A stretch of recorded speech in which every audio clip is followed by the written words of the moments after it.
Love staying informed? Subscribe now and get unlimited access to local news, weather, and sports for just 99 cents a month for your first 3 months at inforum.news/join.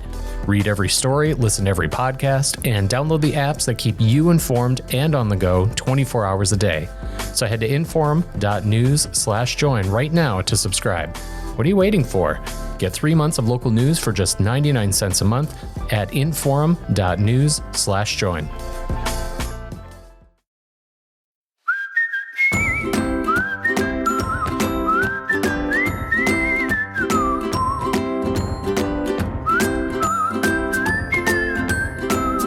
Welcome to Plain Talk. Happy to be with you. And listen, if I sound a little bit different, it's because I'm broadcasting from in a hotel room at the Embassy Suites in Iowa, Des Moines, Iowa, specifically. I am good and sweaty, having been out at the state fair all day today, admiring butter-based statuary with Governor Doug Burgum, and doing some more substantive things as well. But it's been an absolute blast being down here in Iowa. As a political junkie, man, it's the place to be, following Doug Burgum around in the press scrum with all sorts of people from the national news media, listening to him to talk, watching, some of the campaign machinations play out from right here on the ground. Anyway, we're going to talk about all that. My guest today is Senator Kevin Cramer. Of course, my co-host is Ben Hanson. Chad Oban will also be joining us a little bit later in the show as we talk more about Iowa. But first of all, let's talk to Senator Cramer. Kevin, have you ever been down here?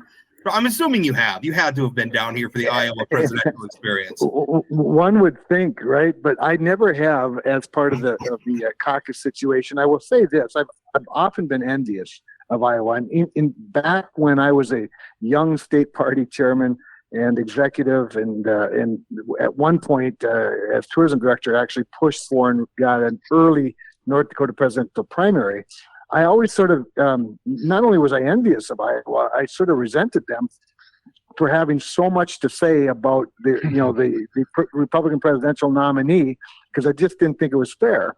However, having grown up since then and observing things in a different context and being involved in various presidential campaigns and watched them with more intense curiosity, I've come to greatly respect the fact that anybody that wants to be president of the United States at some point has to at least eat something on a stick in Iowa. And when you said earlier, you're doing more substantive things besides eating, state fair food. While that's true, no doubt, it is not unimportant. And I just think it's sort of wonderful. And then, of course, I'm followed by New Hampshire, another small rural state, albeit in the Northeast, that the first two swings require even the presidential wannabes, even the ultimately eventual president of the United States, to have rubbed elbows with real people in a real place, and then as well as discuss significant substantive issues with those very same people. I just think it's marvelous. But no, I've never been there for Iowa season, if you will. You make a really good point, because as it's remarkable. Today, for instance, you talk about rubbing elbows. Governor Doug Burgum he's walking around and he's doing media interviews while he's walking, which means you have cameramen, walking backwards, filming him as he's being interviewed by a host, and all of this stuff is going on. And meanwhile, you have like bewildered fairgoers wandering around like, well, which one is this, right? Like, who is this? And sometimes we were in a press gaggle, and it was like Forbes, and I think the Washington Examiner, and I think the Washington Post was there too. And, everybody's asking the candidate questions. And then all of a sudden, just a member of the public's asking a question too. And, and Governor Burgum answered that one as well. And it was no big deal. And every once in a while you get a heckler or something through. But I think you make a really good point about that. I think it's easy to laugh at silly pictures of the candidates eating. By the way, Governor Burgum saying his favorite on a stick fair food is a rattlesnake. Which he's a braver man than I am.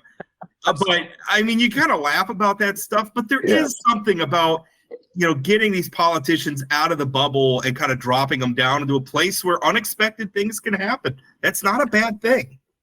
It's a very, very good part of the primary filter, if you will. For that reason, and humility, by the way, is something that eludes most people that think they should be president of the United States. After all, they put themselves ahead of 340 million other people. And so there's something humbling about having to go to Iowa and grovel a little bit. And I just think it's pretty cool, but I'm not a fan.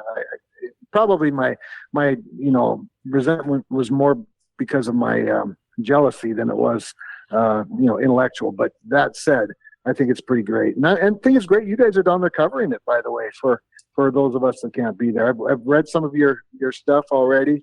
I was thinking, actually, when you were just talking about walking along with the press gaggle and then and maybe the Washington Post was among them.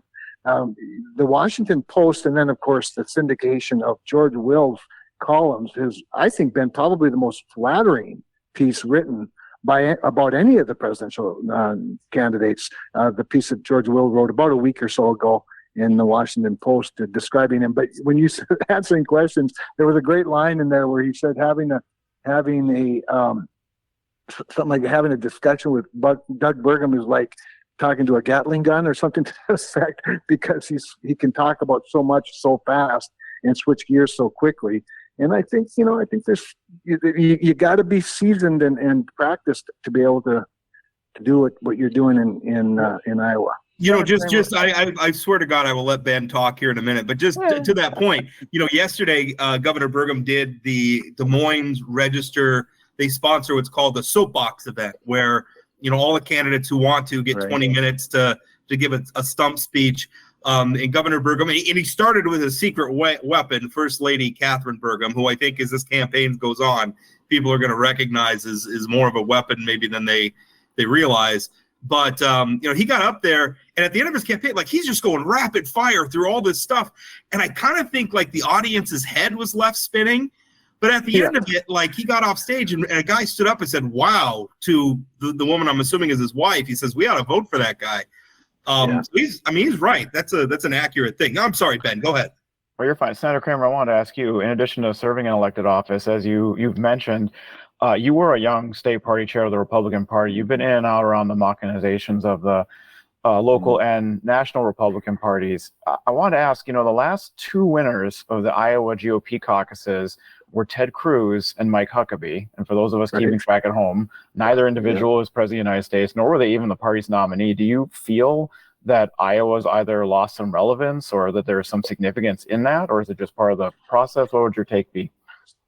Yeah, no, it's a great point, Ben, because I've noticed the same thing. It used to be you almost had to win the Iowa caucus, because if you didn't, you damn sure better win New Hampshire, because by that point, 2 out of the 50 states are gone, and you've lost your momentum. And I was just to show you how smart I was as a young political. I was the campaign chairman in North Dakota for Rudy Giuliani, who didn't have any chance of losing.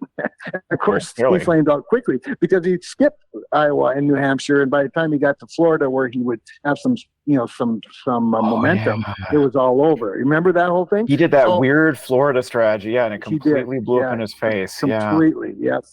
But that said, and this gets to my point about whether you become the nominee or you don't become the nominee, I think places like Iowa and New Hampshire still matter a great deal, because it demonstrates what we talked about earlier, and that is it demonstrates your humility. And I think in the case of more recent elections, it has become less important, Ben. I don't know if it's so much about the sway of the place as much as it's become about other states have changed their calendars. The RNC has put up a few more roadblocks to being a candidate. I just think they've changed the gauntlet a little bit from the slower pace of Iowa, followed by New Hampshire, then followed by, say, Super Tuesday, the old Super Tuesday, and other things. And I don't blame states, by the way, for doing that. Like I said earlier, they may have had a little too much persuasion over the choice of a national leader.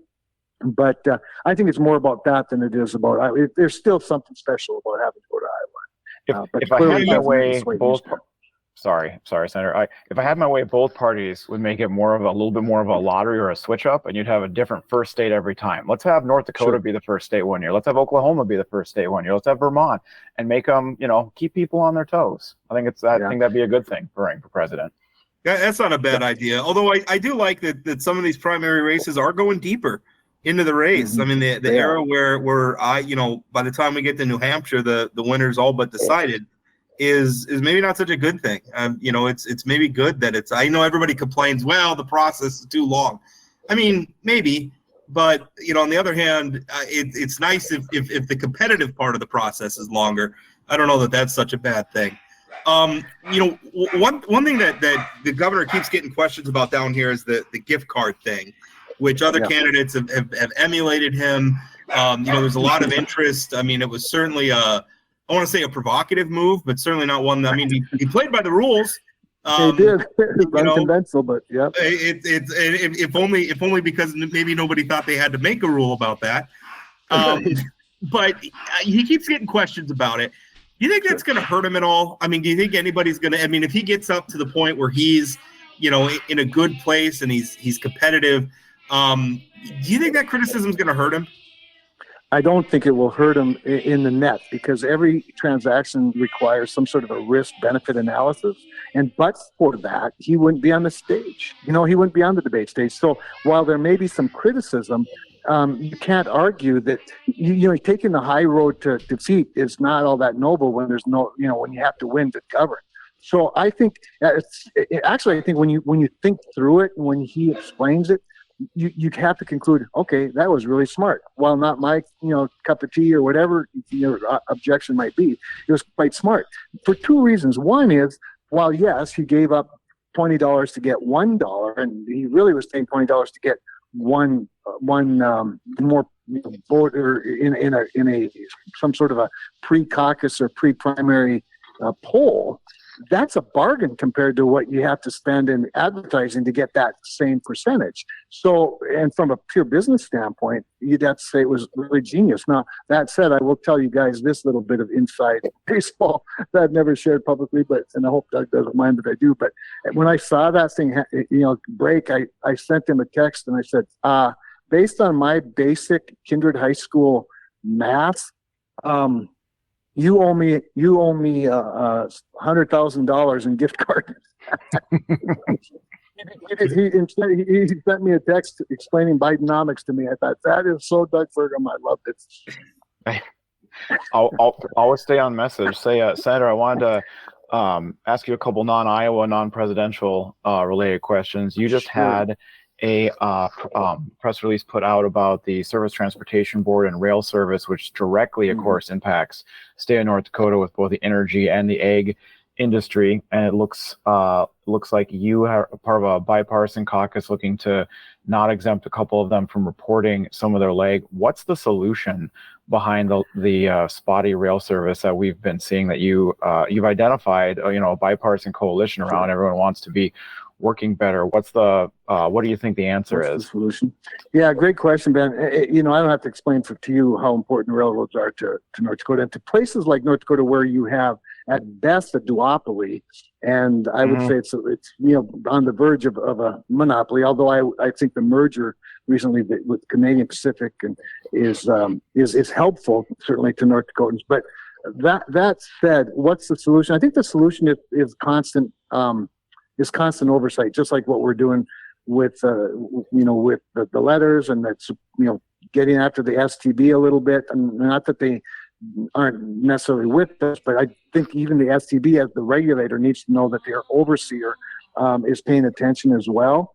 One of our challenges, as you know, is that while we continue to see some concentration of service, and that means that you have obviously less competition on the one hand. On the other hand, they are somewhat regulated entity, but they also are always looking for more efficiencies. They being the railroads, and in their search for these efficiencies, whether it's longer trains with fewer people on board, it's immediate turnaround, all those things. That's right. It's got its consequences, and I think in some respects, Ben, we have to look at the actual formula.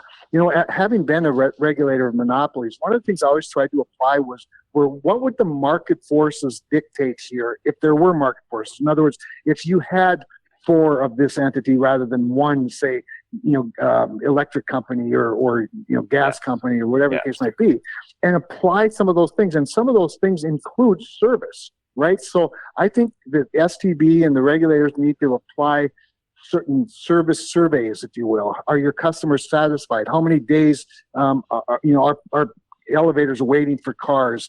And then that has to be plugged in. The other thing I would say, and this is where I give you have to give almost, I think, every industry in America some a little bit of room here, is that the workforce challenge in the railroads is just as it is in every other industry right now. We literally have a human being shortage in America as it relates to our workforce demands. And we've got to find some ways to, whether it's policy or immigration policy, higher education policy, or whatever we need to do, we need to find some ways to fill those positions, because if we don't, that's just going to lead to more innovations in technology and things like artificial intelligence and replacements for the human being. And in many cases, there just isn't an adequate replacement. So I think the solution is a combination of things, of all of us working together.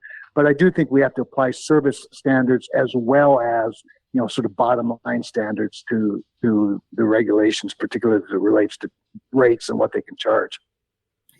Senator, out here at the state fair, Governor Burgum's been pounding a platform that I've been describing as energy security, national security, economic security, and a lot of that is tied up in China. I mean, he's talking about if we don't, if we crack down on energy producers in America, then that's an advantage to China, who's not regulating energy and certainly not protecting the environment the way the United States does. He's talking about economic security, saying, well, because China, doesn't have all these regulations, they don't care about their workers as much, they can undercut American producers. So now we're buying a product that's made in China.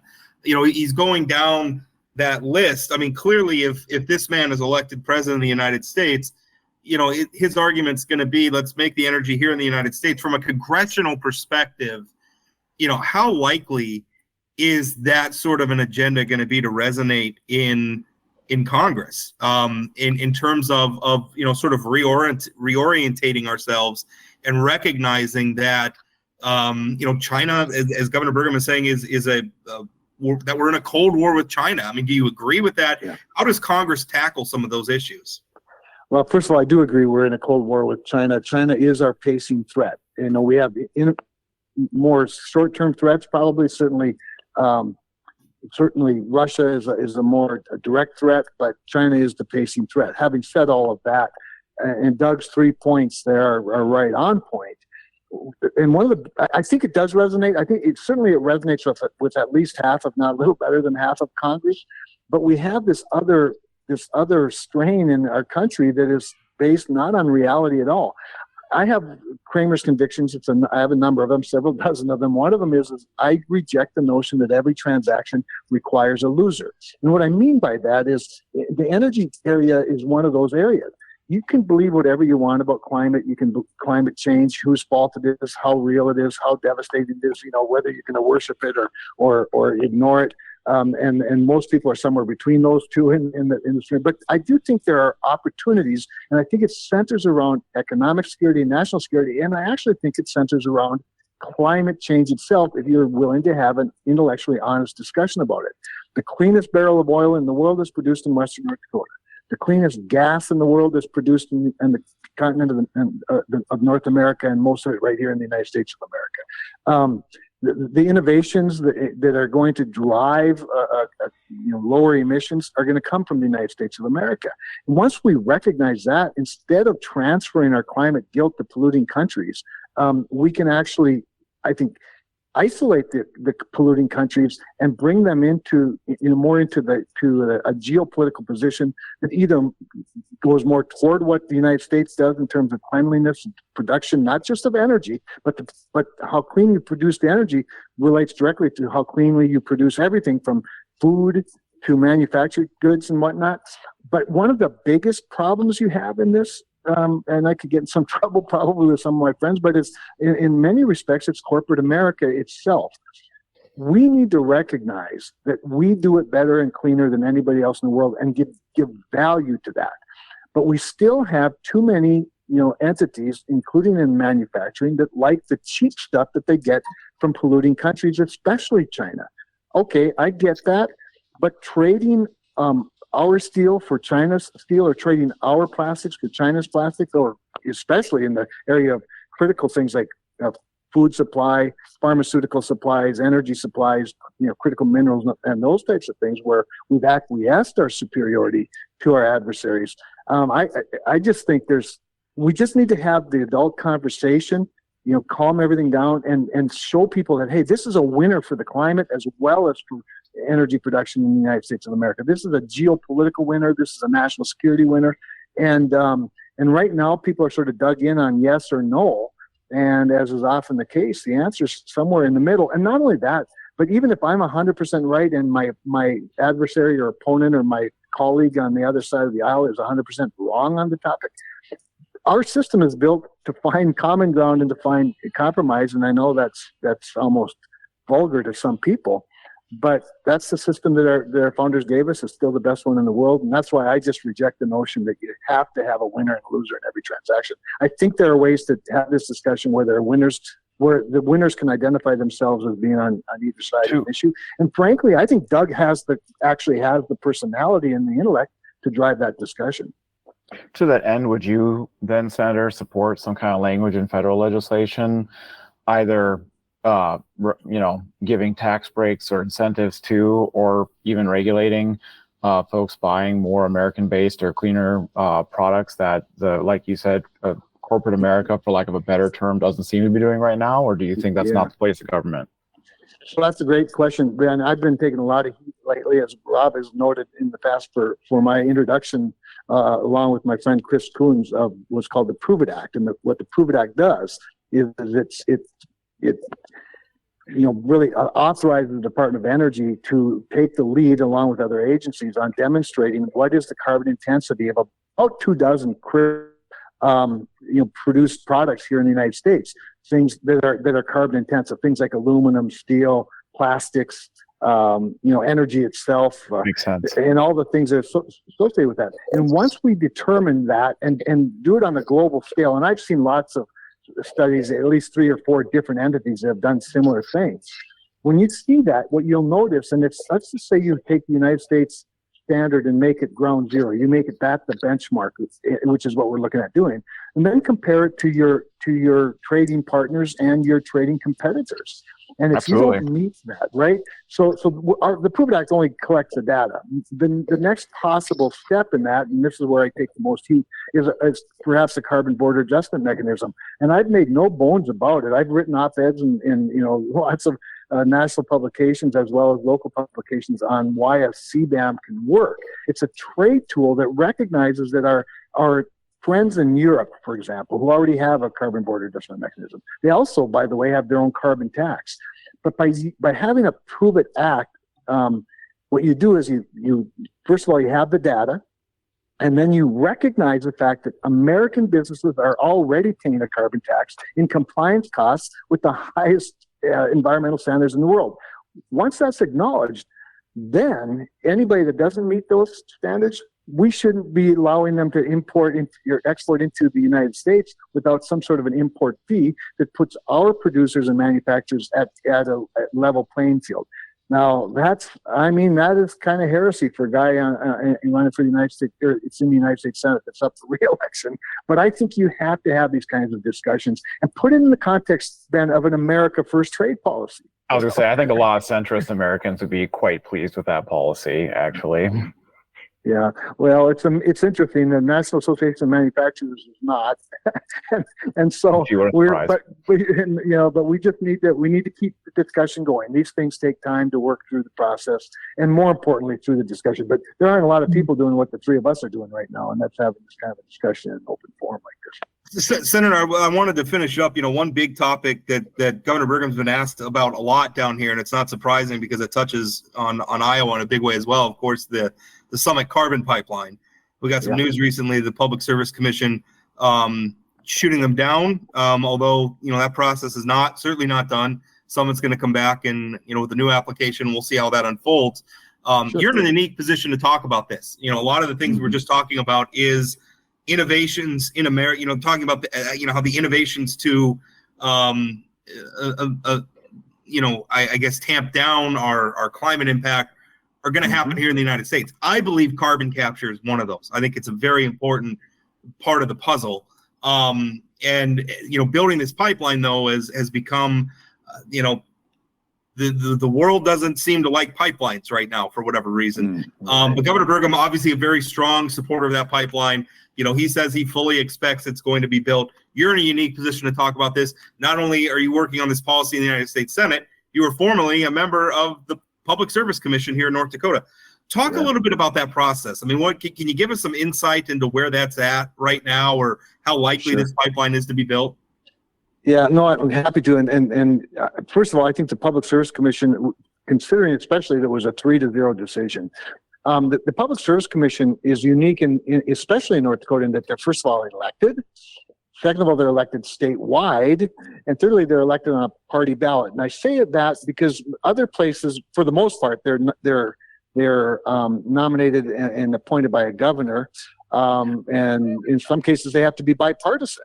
And so you have more of a FERC, a federal or an FCC type of a makeup in those states. Ours are elected by the people at large and on a party ballot. Now, that said, their statute and their judicial, if you will, laws and rules they're governed by are evidentiary. It's an evidentiary record that is created. It is the preponderance of the evidence that determines whether or not there's a rate increase or a wind farm gets built or permitted where it is, or a pipeline of some sort. And when it's 3-0, I think you have to recognize that the evidence is probably pretty strong that this had to be declined, at least as it was presented. I think that ultimately it's hard to imagine. And by the way, just so people know, the evidentiary record and the preponderance of the evidence, of course, is also appealable. And it's appealable to, depending on the circumstance. If it's telecom, it's probably appealed to a federal court. If it's not, it's probably a state court. What the commission does not have authority to do is eminent domain. That is not in their jurisdiction. That's obviously a judicial jurisdiction. So as they build their record, you can hate the idea, but if the evidence, the preponderance of the evidence gives this particular route with these particular conditions, the greater weight, then of course you're forced to vote for it. In this case, they voted against it.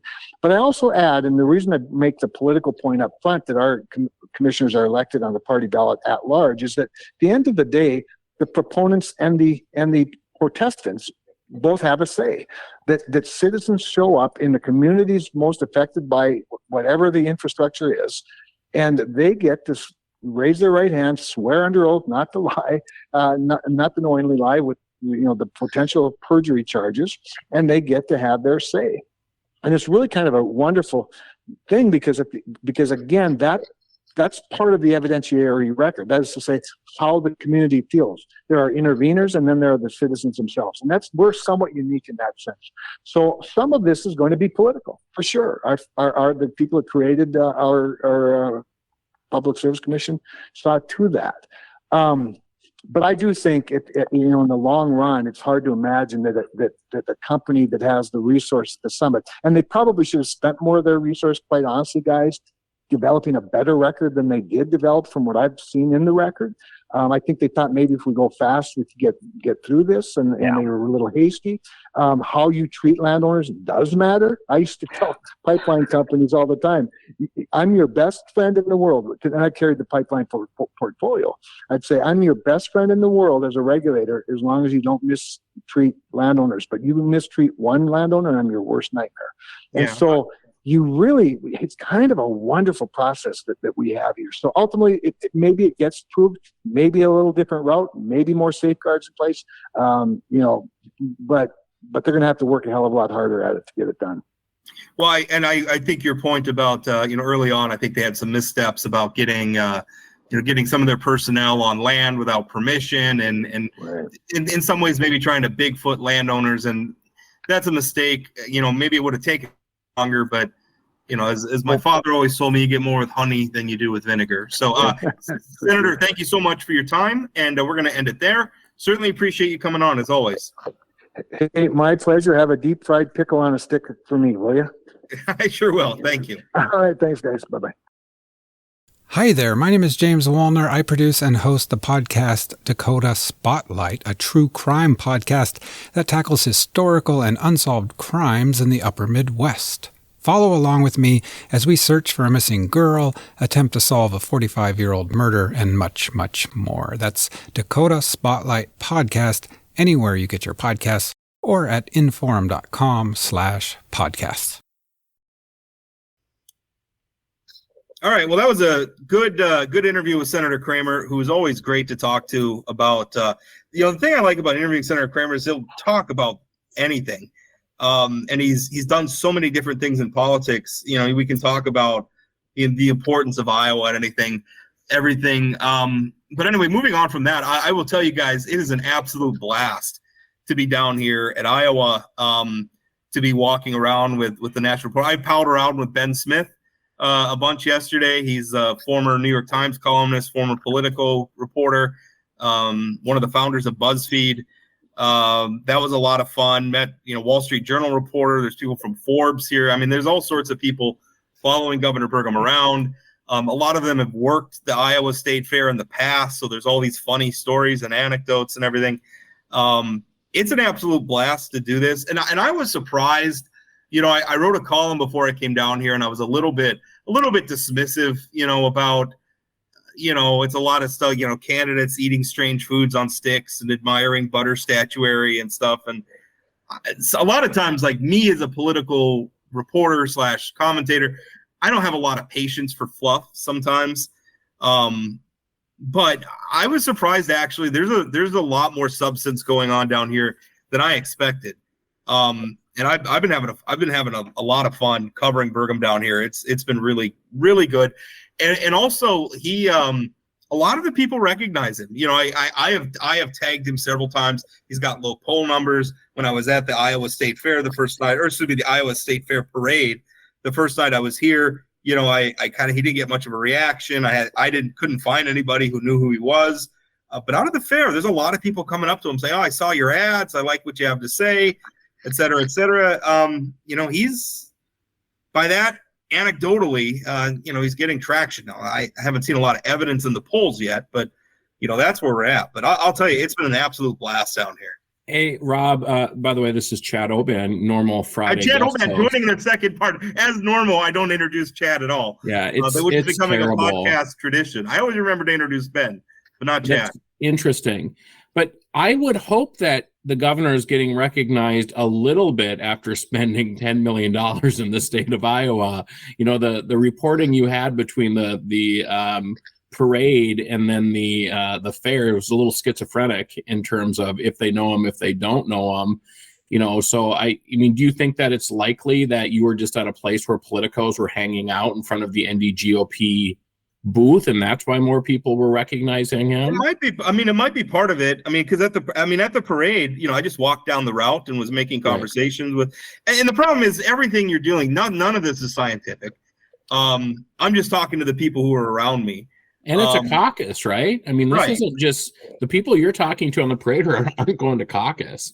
Probably not. So, and with Iowa, out at the fair, it's been a little bit better. And it was, I was thinking about what you were saying, Chad, because when he's at the Iowa GOP booth, there's all sorts of signs that say Doug Burgum all over the place, right?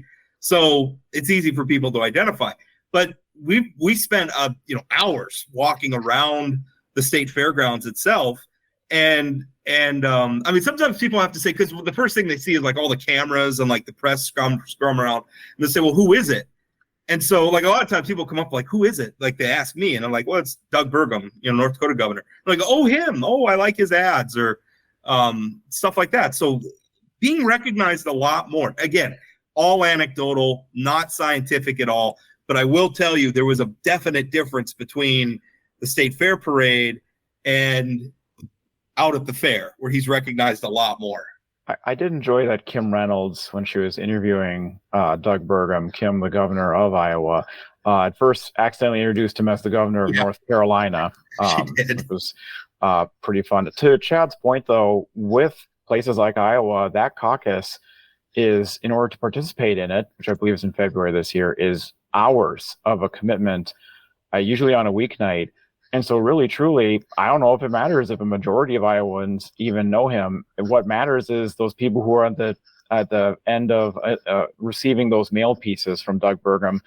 If you're committed enough to go to caucus, you're probably going to be committed enough to look at everybody once, except for if you're what I would think is going to be the majority of the caucus, about 57%-ish right now, are just going to go back and vote for their boy Donald Trump and call it a day. You know, I think, Ben, you bring up a good point about the caucus process versus the primary. I mean, I haven't heard a lot of reporting, and Rob, I would be interested in what you're seeing down there, but it really comes down to political infrastructure, right? I mean, you got to get your people to the caucus. You need to get them to stay at the caucus. You need to meet thresholds in order to get delegates in each of the precincts. That takes a lot of infrastructure. And I've seen lots of reporting about all the money that's being spent by Burgum, mostly on TV. Did you get any sense that there's a county by county organization that's being built there, Rob? You know, it's hard to say because I'm just down here on the ground. I will say that he does have a longtime political strategist, Iowa-based guy who's with him. I mean, he's got Iowa people who, I mean, obviously there are political consultants who specialize in helping presidential candidates connect in Iowa and building an infrastructure in Iowa.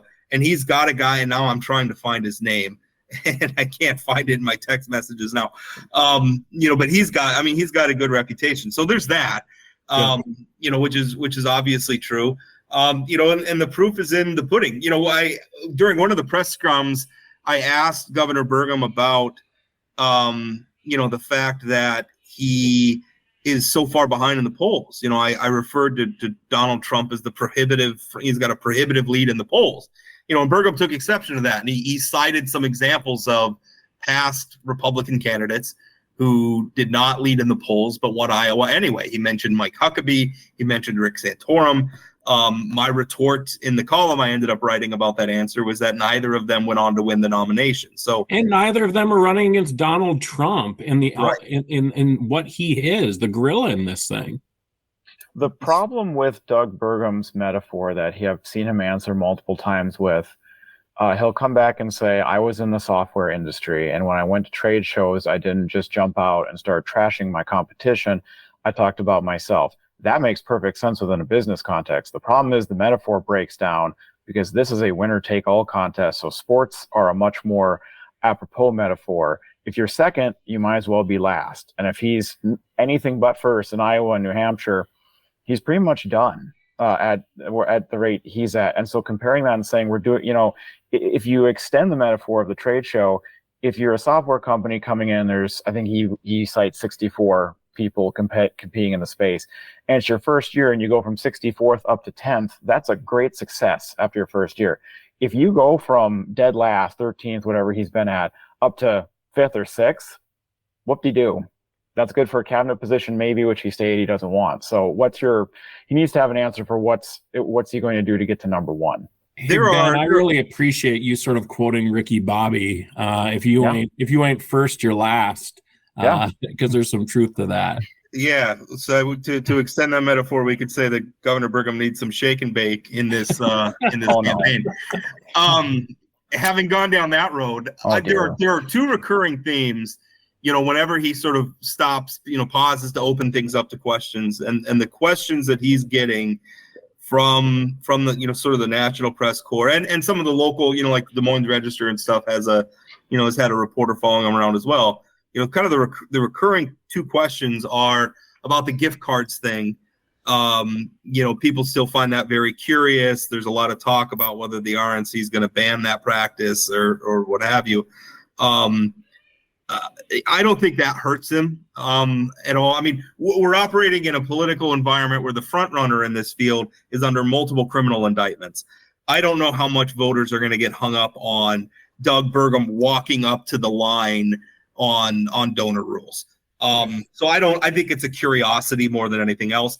I think the thing that does hurt him, that makes it very, very hard, is the unwillingness to talk about Donald Trump. Every time he's asked about it, he goes to talking points like, I'm running against Joe Biden. We got to beat Joe Biden. Well, but you're not really.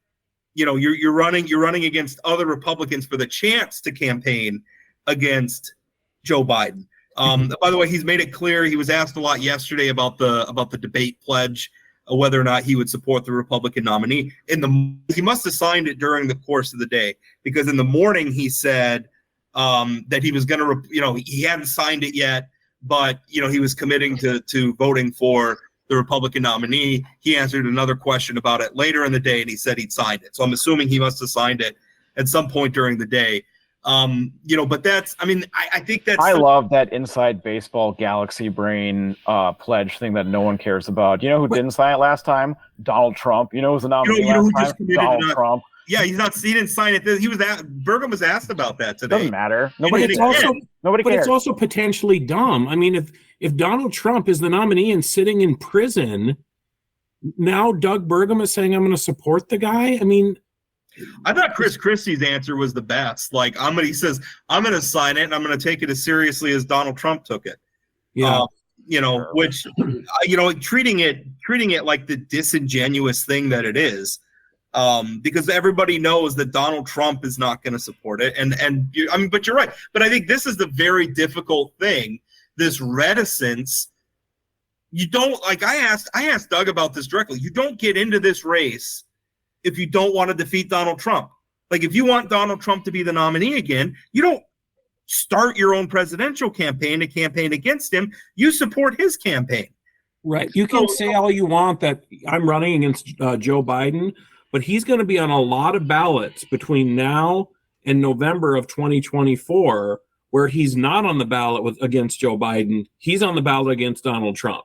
I mean, I would suggest 50 different ballots before he gets to be on the ballot with Joe Biden. Rob, I thought your report on the highway patrol security thing, first of all, it sounds like you just ran into that story, which I think is super interesting. I was on the lookout for it a little bit.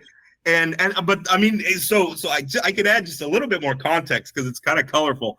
We were in like I got down there and there's so much going on, right? And I'm trying to get the lay of the land. I'm trying to, get everything. And so we're following Governor Burgum around, and we're in these tight halls. There's lots of people. I brushed up against his gun under his shirt. So, and I bumped in, and then I looked at him and I said, "Are you security?" And he said, "Yeah." And then I looked around and sure enough, there's two mustachioed gentlemen with long shirts over their waists that you can, if you're looking for it, you can tell they got guns under there. And it's like, oh, are you from North Dakota? Yeah. Are you part of the North Dakota Highway Patrol? Yeah, I'm part of the detail assigned to Governor Burgum.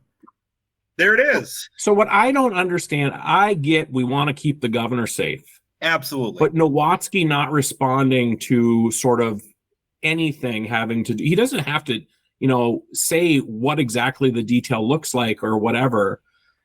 But I have concerns as a taxpayer that if Doug Burgum's campaign can give a donor $20 for every dollar they give, he can reimburse the state for his security at political events. Also, I'm curious, was the Highway Patrol walking in the parade with him with Burgum shirts on?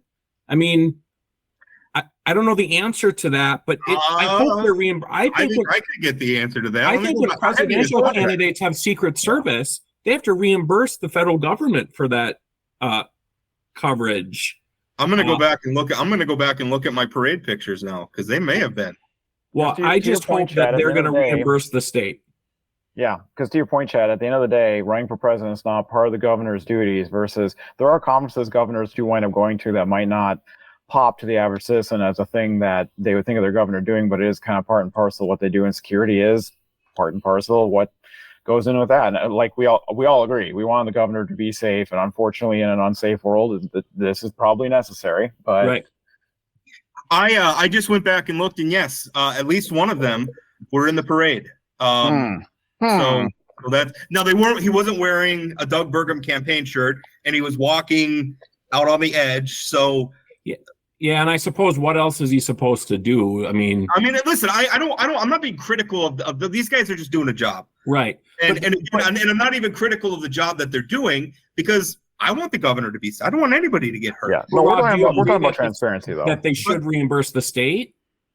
I mean, I think that's a fair question. Or even before we get to that question, let's inform that debate by understanding how much is it costing the taxpayers. You know, some of it's a sunk cost. Those two guys are probably going to be on the highway patrol payroll anyway, right? So their salary, whether they're working in Iowa or North Dakota, is neither here nor there. But there are costs associated with travel and other things. At the very least, we should know that. And I would point out, we are allowed to know about the cost of the Secret Service, right? Now, we don't know all the tactics they use, and we don't know how many people are on, you know, each detail and the sort of screening and everything that they do. And I would argue the public doesn't need to know about that. Agreed. We don't need to know every detail of their tactics, but at the very least, just acknowledge that the security is there, because they're plainly visible to anybody who cares to look. To anybody who runs into their gun. Or runs into their gun like I did.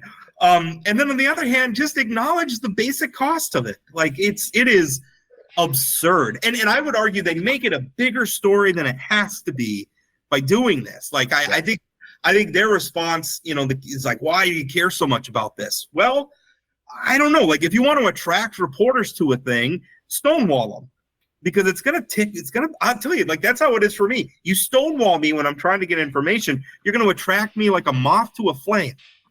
My assumption is they don't want a bad headline saying using taxpayer dollars to campaign, because when you're trying to explain the nuance later, it's too late in the kind of information economy we live in.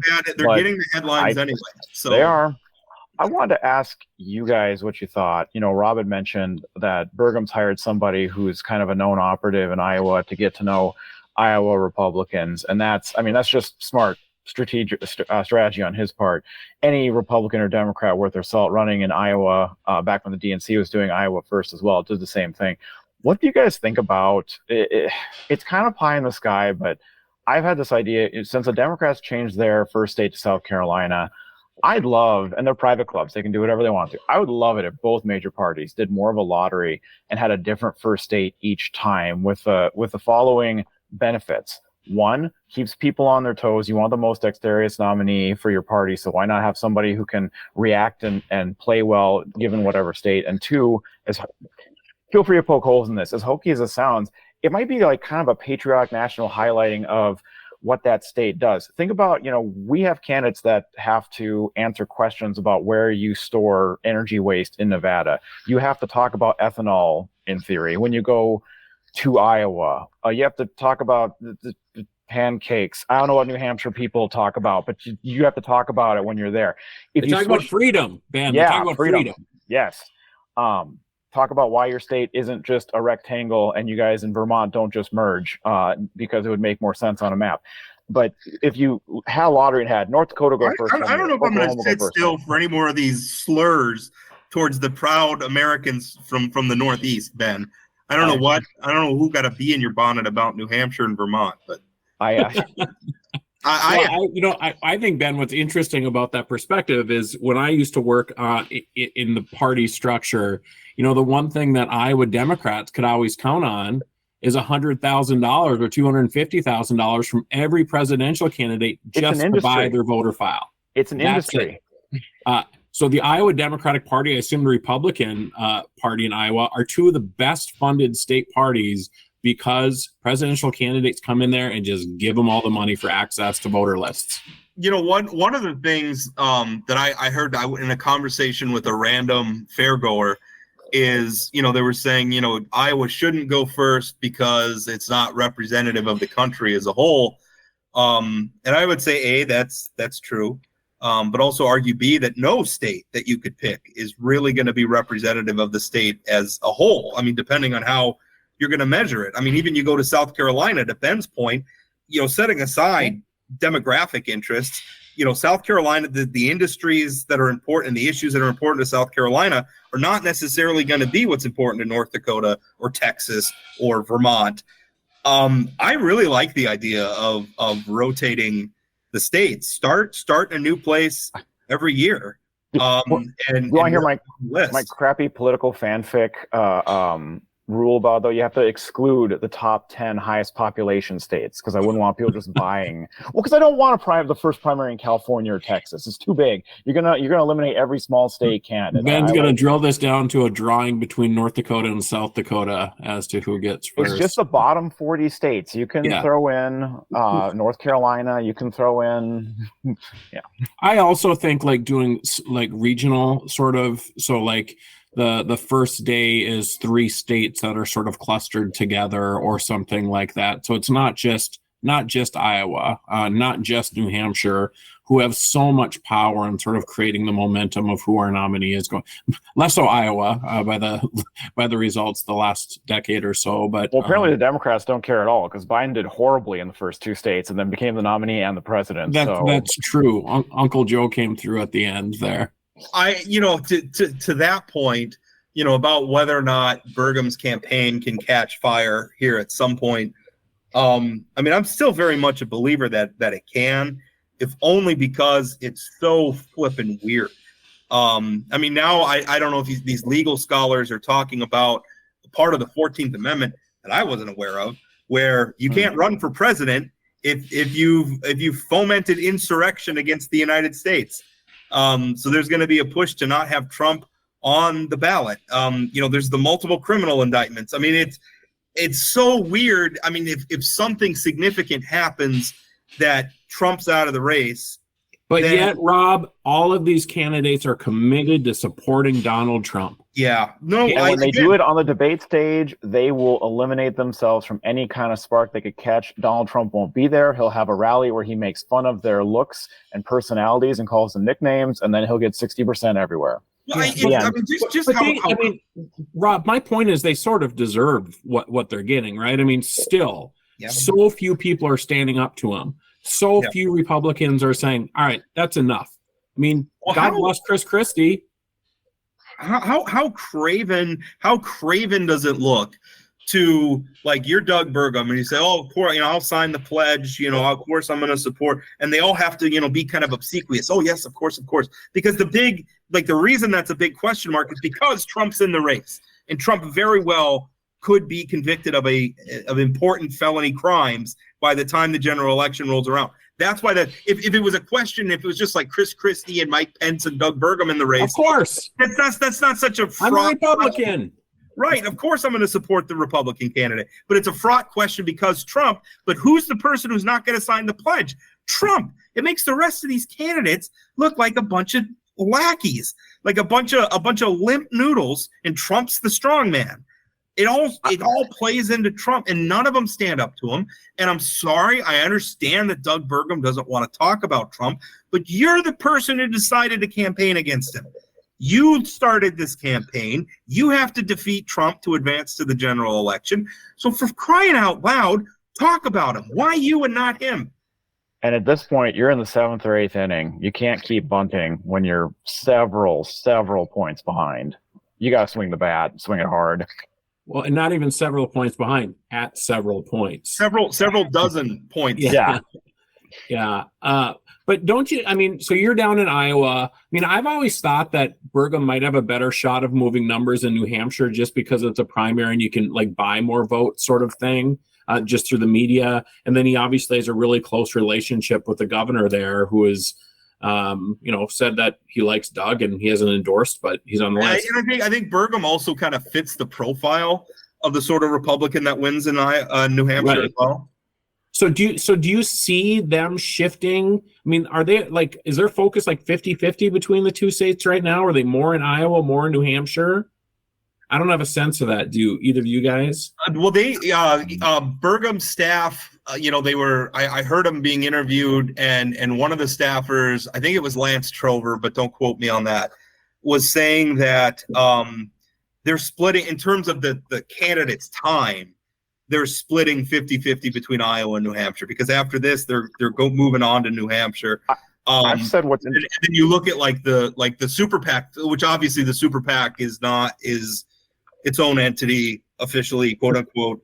They're splitting that money between Iowa and New Hampshire. I haven't looked at any of the most recent media buys, but it wouldn't surprise me if the campaign. So my impression is they're splitting it pretty evenly between Iowa and New Hampshire.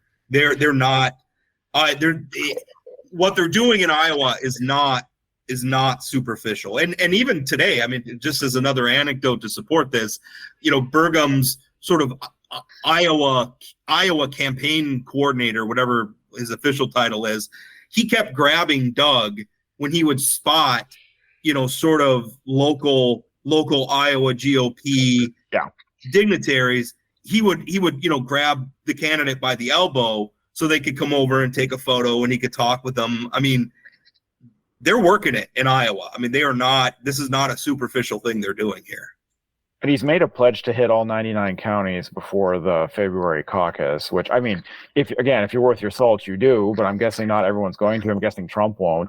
What I thought was interesting, Chad, that I've said before, is I think Burgum and Christie have an opportunity, and maybe I'm playing too much, political nerd, brain, but Christie and Burgum have an opportunity to have their door knockers and grassroots people reach out to non-Republicans in New Hampshire, because at this point, the Democratic primary is going to be kind of a joke, depending on how far the other kook candidates who are running against Biden, who are kind of also rans, and say, hey, we know you're going to, do a soft version of, we know you're going to vote for Biden in the fall, but Trump scares you, our guy's better. Here's why you should come out and vote for him.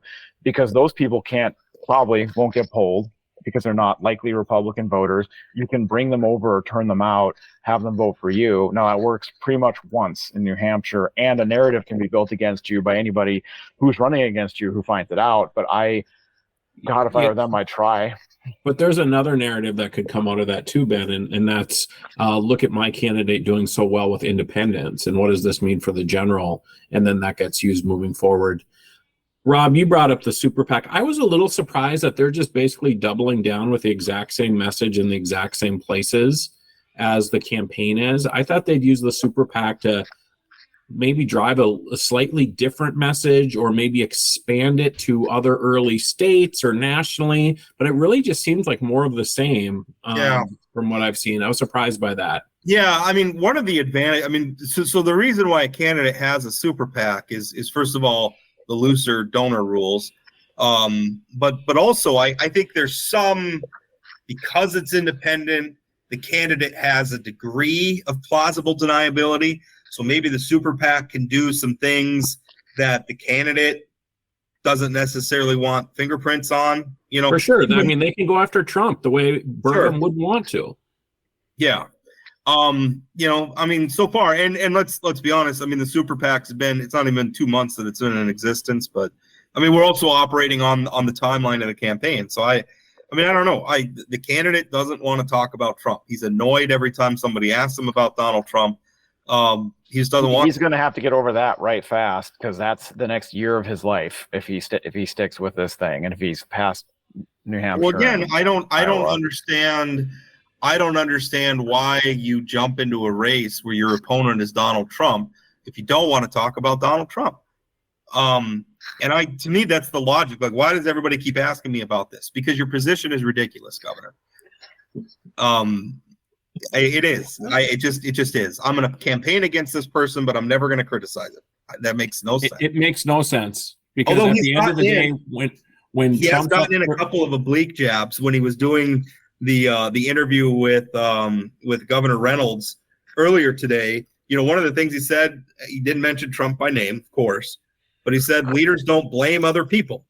He's done that a few times where, he's kind of talked about, he was asked about, culture warrior stuff. And he's like, I understand that those issues are important to people, but then made a 10th Amendment argument where that's not the scope of the federal government. Those things can be decided by state legislatures and school boards and everything else. Those are good answers to that stuff, but you're ignoring the elephant in the room, which is that Donald Trump is the front runner, fueled by those issues. Sorry, Chad, did you have something? No, you go. Look at now, it's awkward. Now there's too many co-hosts. We're just like, we don't know the flow. Chad, it's fine. We're all talk over each other, and the more we yell, the better ratings we get. This is how cable news works. We're gonna get right now. Rob Porter is getting the Oban Hanson bump for this afternoon's podcast. I don't know. I don't know if the servers are gonna handle it. I did get to catch some of Governor Reynolds' interview of Governor Burgum, and she mentioned the farm bill. I was going to ask Senator Cramer about this. We didn't quite have time, but Politico just ran a story about the Freedom Caucus in the House trying to add more work requirements into the SNAP expansion that the Biden administration put in during mostly during COVID times, or with that used as a reason. Governor Reynolds asked Burgum about the Farm Bill renewal, about its effect, how he was going to get to pass, and frankly, I kind of felt like he bunted on that. It was interesting seeing somebody, in Iowa again. They're not really talking about whether you're pro or against ethanol subsidies, whether you're, kind of just the actual hard policy stuff. But he said, well, we're going to have to get Congress to pass that. And that's going to be a task in and of itself. And I kind of thought, yeah, getting Congress to pass stuff is going to be your whole life if you get to be president of the United States. In fact, that's the only thing you get to do outside of executive orders. Then he mentioned waters of the U.S. and other things that are egg related, but I'm not hearing him say what his stances are on that. And I'm guessing the audience for the Iowa Republican caucus just doesn't care, and that's why. But it just makes me sad, so I'm going to shout into the wind. But Ben, I saw an interview with Burgum with Crystal Ball and somebody else, or sort of people on the left, who asked him about Social Security. Mm-hmm. And man, he could not answer the question if 20-year-olds are going to have Social Security moving forward. He wouldn't, and he got mad at the reporters for asking the questions, and they were just like, no, say yes or no, say, which one is it? And he goes into these long sort of nuanced answers without actually answering the question. So, I know he's sort of got this thing that he's talking about actual policies on the trail, but I'm having a tough time when the interviews I've seen figuring out what the actual policies are. As a candidate, depending on what office you're running for, it's okay to say this isn't in my purview, but you have now, in his case, chosen to run for president of the United States. And when it comes to fundamental, large parts of the budget like Social Security, you best have a philosophy and an answer. Right. Also, the number of politicians who enjoy being asked about Social Security and Medicare on both sides of the partisan aisle are pretty small, because those are hugely thorny issues with no easy answers. And frankly, they'd rather talk about, other easier issues that rile voters up. Sure, don't run for president if you don't want thorny problems don't have easy answers. Yeah, I guess I was just like, I can't remember, I watched it like a week or two ago, but it just seemed like there weren't a lot of things where he had a firm policy position yet. And so I think as we get a little bit further into this, I don't think he's going to be able to just waffle and say, innovation and that kind of thing moving forward. I don't think reporters are going to let him off the hook. Well, no, and you would expect that. And yeah, he's going to have to drop some of this stuff. And the Trump stuff's not going away. As long as Trump's the front runner, it's not going away. So he's going to have to figure it out. Because again, he can be annoyed all he wants. He made the decision to campaign against Donald Trump, nobody else. So that's where we're at. Well, I think that's it. We'll put a pin in it there, coming from Iowa.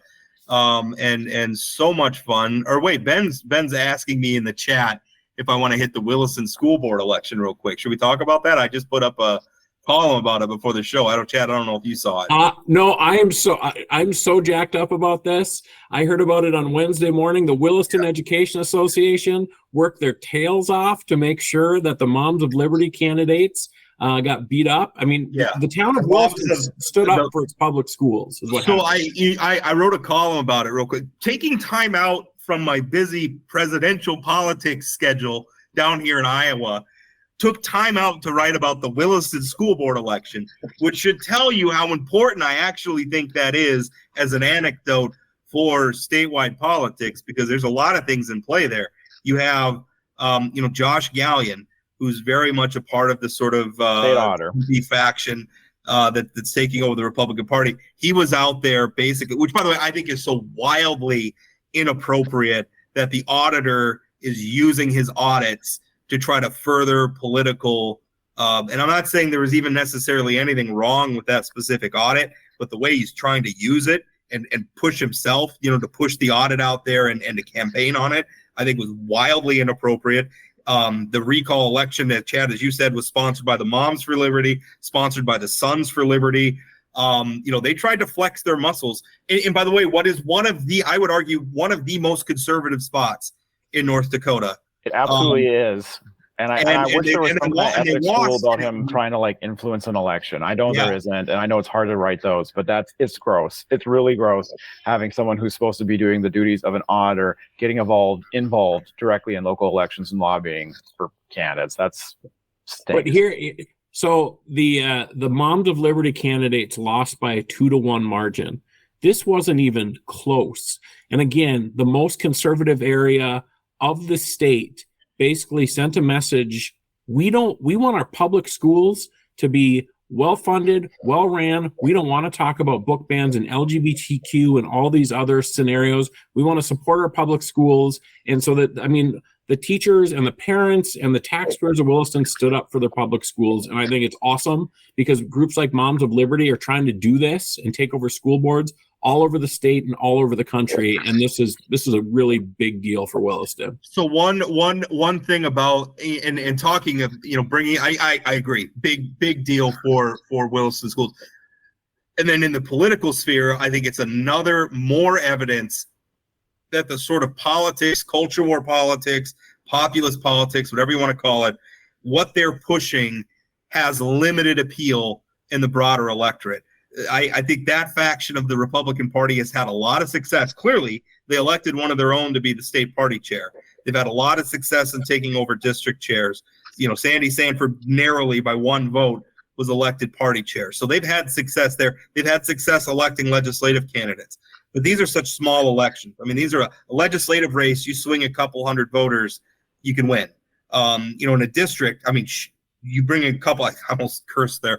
You could bring a couple dozen of your people to a district committee meeting, and you can swing it. So they're good at the small ball stuff. But when their issues go before a larger electorate, they tend to lose. And I think, the Williston is an example. Rick Becker's candidacy last year is another example where he tried to take on John Hoeven, and he lost in a landslide. He lost even in a landslide in some of those western districts as well. So that's I am enjoying these naming schemes though, because we have the Sons of Liberty and then the Moms for Liberty. Yeah. And I'm excited to find out what they're going to have next. And there were mom. By the way, there was a bunch of people, Moms for Liberty people down here roaming around. I haven't seen Burgum interact with any of them, but they were at the Kim Reynolds event earlier today, wearing their T-shirts and stuff. So they're down here, and I mean that's the sort of stuff. And this is less important to you guys. It's important to me because I've always thought of myself as being a conservative person, and it drives me nuts that they're the real conservatives, and people like me who want actual limited government. Like I want limited, mostly local government. Like if you're upset, I understand, like we want to curate books in the library. Okay, fine. We have a local library board for that. And generally we should have an open mind. It should be up to parents, right? If you're upset about your kids reading certain books, then be a parent and filter their reading for them. That's your job. That's not the government's job.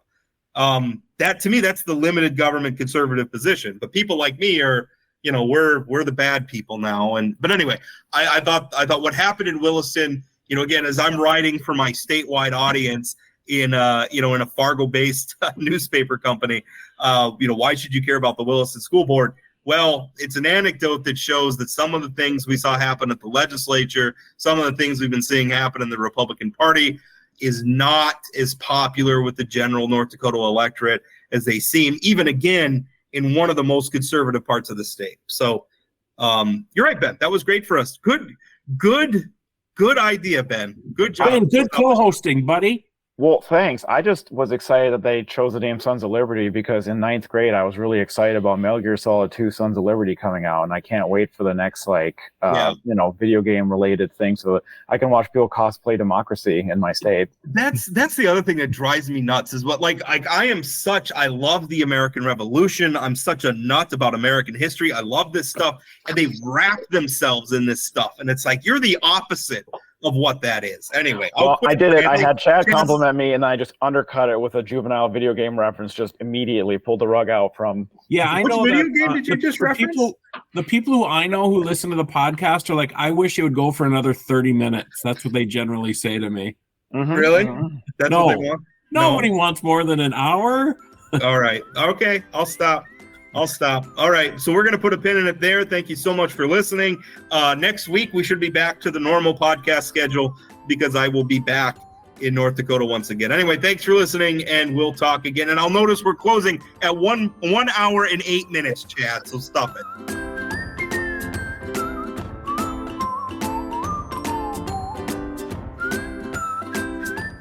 Did you know Forum Communications Company has a robust podcast library?